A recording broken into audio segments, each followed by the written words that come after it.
नमस्कार, प्रभा साक्षी न्यूज़ देख रहे हैं आप और मैं हूं आपके साथ मोहम्मद ताहिर खान।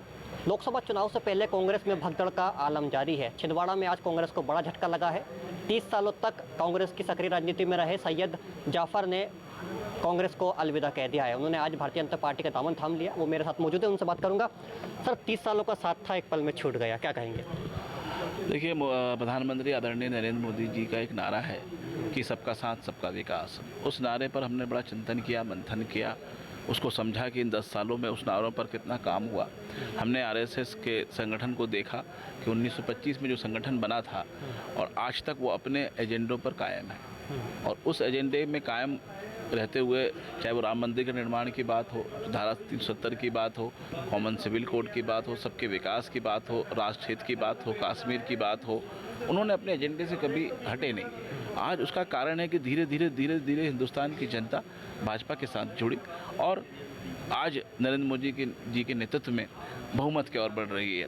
वहीं दूसरी ओर कांग्रेस कंफ्यूज है, अपने कोई एजेंडा सेट नहीं करते, अपने कोई मुद्दों के साथ काम नहीं करते, सिर्फ एक दो बातों को, घिसी पिटी बातों को लेकर बार बार कहने से उससे जनता अब इनकी कांग्रेस से चिढ़ने लगी है। अब आप देखेंगे कि राहुल गांधी जी का वरिष्ठ नेताओं के साथ कोई तालमेल नहीं है पूरे देश में। राहुल गांधी जी का युवा लोगों को लेकर कोई एजेंडा नहीं है,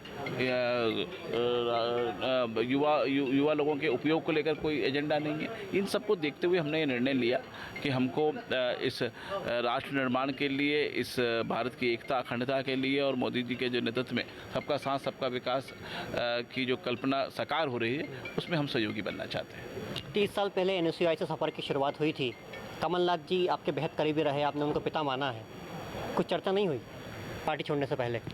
मैं पिछले 3 साल पहले से हमने एनएसयूआई की पॉलिटिक्स शुरू की थी। कमलनाथ जी से मिलना हमारे लिए बड़ा मुश्किल काम था। पीछे हम जिंदाबाद के नारे लगाते थे। उसके बाद धीरे धीरे पिछले 15 साल पहले हम उनके करीब हुए और उनके लिए हमने महत्वपूर्ण काम करने की जवाबदारी, दायित्व हमको मिला और हमने उसको बखूबी निभाया। वर्तमान परिवेश में जो कांग्रेस की राजनीति है, मुझे लगता है कि कमलनाथ जी के हिसाब से भी सेट नहीं बनती। इन सब चीज़ को देखते हुए ऐसा लगता है कि अब देश हित में कांग्रेस के साथ चलना अब मुश्किल है। और रही बात हम कमलनाथ जी के साथ रहे, ये चुनाव कमलनाथ जी नहीं लड़ रहे हैं, इसलिए हमने ये निर्णय लिया। आपने सीए को लेकर लगातार ट्वीट किए थे, शंका वहीं से जाहिर हो गई थी कि आप पार्टी छोड़ने वाले हैं। उस बीच कोई ने रोकने की कोशिश नहीं की कांग्रेस ने? देखिए, ये सीए का मुद्दा तो अभी 4 दिन पहले का है।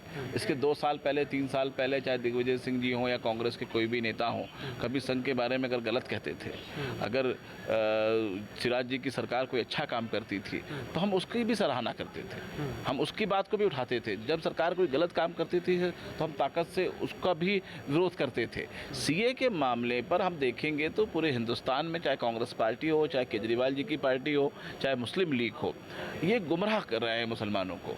हमारे समाज के, हमारे कौम के लोगों को ये कह रहे हैं कि सीए से नागरिकता चली जाएगी, क्योंकि हम अगर सीए कानून को पूरी तरीके से पढ़ते हैं तो सीए कानून में मुसलमानों की नागरिकता को जाने का कहीं सवाल ही नहीं उठता। अब जब हमने ये बात कही तो लोग कहते हैं कि एनआरसी की शंका है। जब एनआरसी की शंका है, जब एनआरसी आएगा उस समय आप चर्चा करिएगा।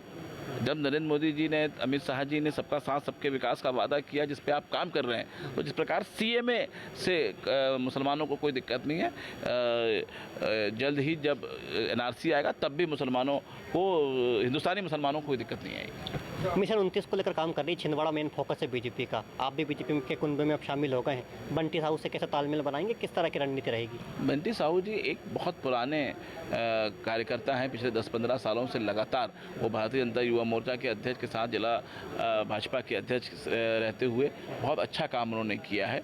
युवा हैं, हमारे साथी हैं, हमारे हम उम्र हैं, और यहाँ आने के पहले मेरी उनसे काफ़ी लंबी चर्चा हुई, चुनाव को लेकर भी चर्चा हुई, और आज मेरा पहला दिन है। हम जल्द ही कांग्रेस के भारतीय जनता पार्टी के वरिष्ठ नेताओं के साथ बैठकर जो वो निर्देश देंगे उसका पालन करेंगे, और जितनी हमारी हैसियत है उतना हम पार्टी पर को मजबूत करने में सहयोग करेंगे। कमलनाथ जी के साथ जो रिश्ता है बेटे का, पिता आप मानते हैं, वो जारी रहेगा? पिता पुत्र के संबंध कभी खत्म थोड़ी होते हैं, नोकझोंक होती है, लड़ाई होती है, घर छोड़ दिया जाता है। मेरे उनके पितातुल के रिश्ता पहले से था, आज भी है, कल भी रहेगा, लेकिन अब जीवन में राजनीतिक संबंध नहीं रहेगा।